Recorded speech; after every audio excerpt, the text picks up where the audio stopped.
The controversy over medical marijuana is nothing new, but new questions are being raised about its use. One issue in particular, should children take it too? Cher Calvin here with an incredible story about one family's fight for their son. Cher. That's right, Micah and Victoria. When you say that, it sounds so shocking to so many, but California's Prop 215, the Compassionate Use Act, was passed by voters a decade ago, and it does allow seriously ill patients with a doctor's recommendation to use marijuana legally. But what about for children? We did find this one family with a truly remarkable tale to tell us in this KTLA exclusive report. Can you tell me what school's like for you, Sam? Titanic! Big one! This is Sam, a 10-year-old who lives with his dad, his mom, and his sister Lucy in Northern California. Sam has autism. Hey, Sam. From age 2 till 8, Sam's disorder made him violent and aggressive. His parents, Steve and Angela, were truly living a nightmare every day. He got to a point where he was hurting other children at school and in public places. A lot of times we'd be, say, in line at a store, and he would just instantly just bolt off and go and hit another child in the face. One time he pulled the TV down.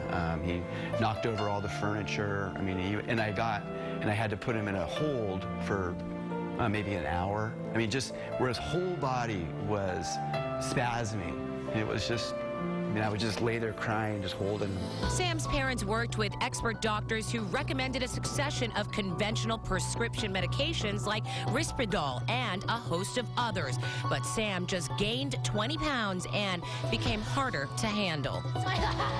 We were so scared. We were like, okay, he's getting more dangerous. He's getting bigger and stronger now that he's 20 pounds bigger from the Risperdal. The child that we had grown to love was gone. It was just like when you looked at him, when you talked to him, he had just disappeared. Yeah. Finally, at their wits' end and faced with the very real prospect of needing to institutionalize their son, Sam's parents decided to try something unconventional and controversial. Last year, they began treating Sam with medical marijuana. If you think about it, it really is the perfect medication for that kind of behavior. It's just very calming. So this is the medicine right here. Steve and Angela got a recommendation from a medical cannabis doctor. They told Sam's pediatrician about their plan, and Steve grew Sam's new medicine in their backyard. We had 6 plants here. This is where Steve took out his tomato plants to grow and then harvest the cannabis. From the marijuana flowers, he could make a concentrated form, what people refer to as hash. This ball represents roughly 4 months of doses for Sam. So I just take my lighter. Steve softens the cannabis with heat, then takes what appears to be just a speck of pot, Sam's dose for the day. What effect did the medical cannabis have on Sam? Well, the first time we did it, we just wanted to do, to see if it would work at all. And it was just an amazing experience. I mean, I'll never forget it, to watch what happened to him. It was just like, wow, he's back. This anguish and this pent-up rage and this, obsessiveness. It's just like it just went away. Just like it just calmed him down. While we were with the family, we watched Steve put Sam's daily dose in a piece of melon and take it to him. Can you swallow that for us? Yeah. Yeah, that's good. Good job, buddy.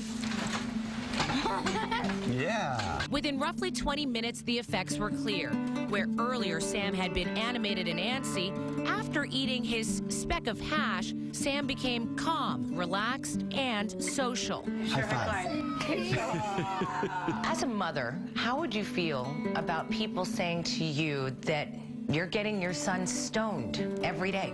At first, I was very concerned about that, but recently I've been sharing the story with more and more people, friends and coworkers, and I find that, the more I tell people, the more I share it with people, the more comfortable I am with it. It has saved our lives, and I think about what it's done for our son. Could Sam's story help others? Respected LA area pediatrician Christopher Tolsher says we don't know enough about cannabis for kids. For all the parents out there whose children may have autism, I think the message here is that this is intriguing information that needs more research before we can confidently say that marijuana is a safe and effective treatment for autism complications.